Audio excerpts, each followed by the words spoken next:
घुटने से चलने लगे, घुटने से। हाँ, समय बढ़ता गया, भगवान की बाल लीलाएं शुरू हो गई, भगवान घुटने से चलने लगे और माता यशोदा दधी मंथन कर रही है आंगन में।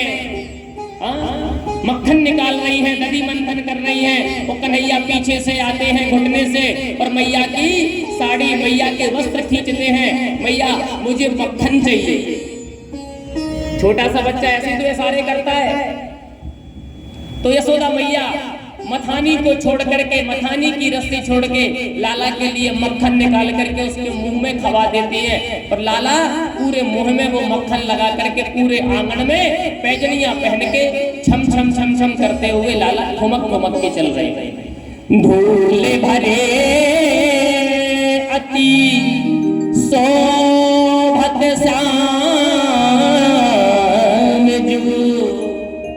भगवान कैसे शोभा दे रहे हैं, धूल मिट्टी में सने हैं, मुंह में मक्खन है, सर पे चोटी बंधी है, जूड़ा बंधा है, पैरों में पायजनियां हैं।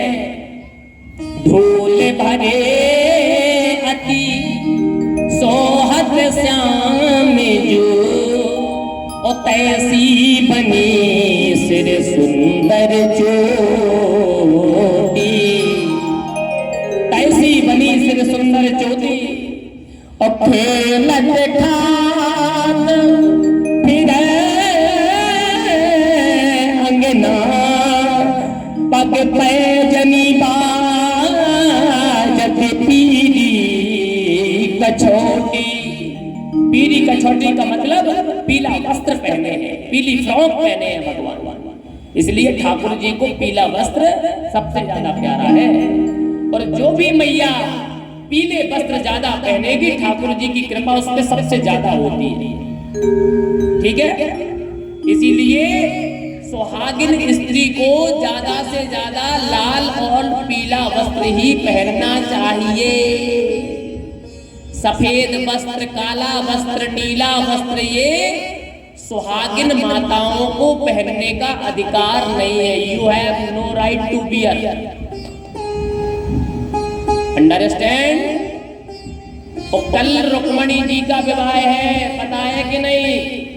कल कन्हैया की और रुक्मणी महारानी की विवाह की उत्सव है।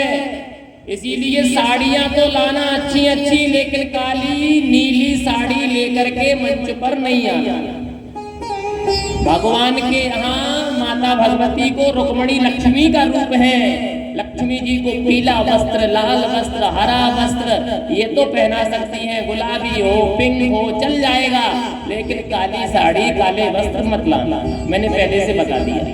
अच्छा, मैं एक चीज और देखता हूँ पांडे जी, पिछली बार रामकथा हुई थी तो रामकथा में सीताराम जी का विवाह हुआ था, है ना? और ओबरा की मैया ने खूब भरपूर सामान दिया था, मैं देख करके गदगद हो गया था। फिर से कल आएगा, लेकिन ये इतनी होशियार है। अब कहो कैसी होशियार? ये सीता जी के लिए तो खूब साड़ी लाई थी वहां राम मंदिर में जब कथा हुई थी अप्रैल में, लेकिन राम जी के लिए कोई ड्रेस नहीं लाया। तो मुझे ये लगा कि दुल्हन को तो तुमने कपड़े पहना दिए, दूल्हा बेचारा नंगा का नंगा। अरे भैया, कल लाना तो कन्हैया के लिए भी वस्त्र लाना और रुक्मणी के लिए भी वस्त्र लाना। और वस्त्र अकेले से काम नहीं चलेगा, आभूषण भी लाना। मैंने बताया ना कि भागवत कह रही है, सुखदेव जी महाराज कहते हैं कि जैसे अपने बेटा बेटी के विवाह में खर्च करते हो, वैसे भागवत में खर्च होना चाहिए। और परीक्षित जी के लिए भी आदेश है। वैसे तो मैं इनको पर्चे में लिख के सारी सामग्री दे देता, लेकिन मैं यही बोल देता हूँ, चाहे वो कमेटी पूरी करे, चाहे आप पूरा करो, चाहे ये अकेले पूरा करे। भाई, जज को तो फैसला देने से मतलब है कि नहीं? अब वो चाहे क्लाइंट झेले, चाहे वकील झेले, चाहे पुलिस प्रशासन झेले, जज ने तो अपना कलम चला दी।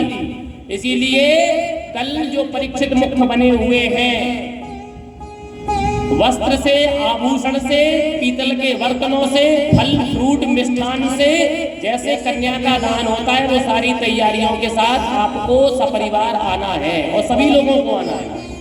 खाली वस्त्र नहीं लाना है, वस्त्र भी लाना है, आभूषण भी लाना है, बर्तन भी लाने, गिफ्ट भी लाने, और साथ में द्रव्य दक्षिणा तो लानी ही लानी है। और कल ये जो सीढ़ियां हैं ना, कल मैं उठा के अपने हाथ से खुद इस तरफ रख दूंगा। कोई नहीं रखेगा, हम रख लेंगे, इतना तो हमारे अंदर ताकत है ना। क्योंकि सिस्टम कैसे बनाना ये मुझे बहुत अच्छे से आता है। मैं 2005 से आश्रम से जुड़ा हूँ। पहले मैं निर्मोही अखाड़े से जुड़ा रहा, फिर अब गुरुदेव के अखाड़े में जुड़ गया, इनकी शरणागति में आ गया। तो 2005 से मैं आश्रम पद्धति से जुड़ा हूँ। तो मुझे पता है कि कथाओं के मंच को कैसे हैंडल करना है, कथाओं में कैसे सिस्टम बनाना है, कैसे समूह को हैंडल करना है। ये जो पीछे वाला गेट है देख रही है ना माताओं, ये जो सीढ़ियां हैं बगल से अंदर से, इससे आप लोग आना मंच पे, वो ये सीढ़ी लगेगी यहाँ, इससे ऐसे प्रसाद लेना और ऐसे निकल के उतरते जाना। एक ही सीढ़ी से चढ़ती हो, एक से ही उतरती हो, इसलिए भीड़ होती है। आप कल ऐसे आना साइड से और प्रसाद लेके